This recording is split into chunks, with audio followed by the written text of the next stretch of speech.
সেবামুখী প্রশাসন গড়তে 2015-16 অর্থ বছর থেকেই মন্ত্রী পরিষদ বিভাগের সঙ্গে মন্ত্রণালয় এবং বিভাগীয় সমূহের কর্ম সম্পাদন চুক্তি হচ্ছে। এবারও আগের মতো চুক্তি হয় প্রধানমন্ত্রীর কার্যালয়ে। পরে সচিবদের কাছ থেকে বার্ষিক কর্ম সম্পাদন চুক্তির কপি গ্রহণ করেন প্রধানমন্ত্রী শেখ হাসিনা।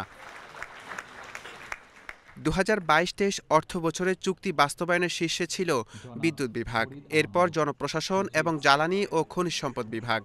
এসব মন্ত্রণালয়ের পাশাপাশি শুদ্ধাচারের জন্য শ্রম ও কর্মসংস্থান মন্ত্রণালয়ের সচিব মাহমুদ হোসেনকে সম্মাননা তুলে দেন সরকার প্রধান।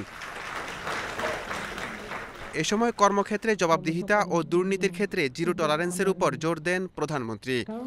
আমরা চাই আমাদের কর্মক্ষেত্রে যেন সরকারের সমস্ত যে অর্থ ব্যয় হয় বা যে কার্যক্রম হয় তার একটা যেন গতিশীলতা আসে, পাশাপাশি একটা জবাবদিহিতা নিশ্চিত করা এবং দুর্নীতি দমন, এটা সরকারের আমাদের ঘোষণা জিরো টলারেন্স, এবং এটা বাস্তবায়ন করা।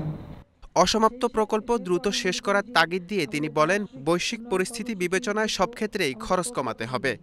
আপনারা যারা সচিবরা আছেন, আপনাদের অনুরোধ করব, মন্ত্রীরাও এখানে আছেন, প্রত্যেক মন্ত্রণালয়ে বসে অগ্রাধিকার ভিত্তিতে কোনটা করলে পরে আমার দ্রুত সম্পন্ন হবে এবং যেটা আমরা অর্থনীতিতে অবদান রাখতে পারবে সেগুলি, এবং মানুষের সেবাটা নিশ্চিত হবে, সেগুলি বিবেচনা করেই আমাদের এই পরিকল্পনাগুলি বাস্তবায়নের কাজ শুরু করতে হবে।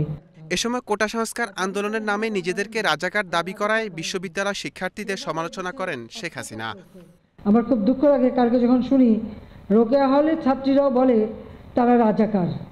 তারা কি জানে 71 সালে 25শে মার্চ কী ঘটেছিল? সেখানে 300 মেয়েকে হত্যা করেছিল, 40 জন মেয়েকে রেপ করেছিল এবং এদের ধরে নিয়ে পাকিস্তানি ক্যাম্পে নিয়ে গিয়েছিল।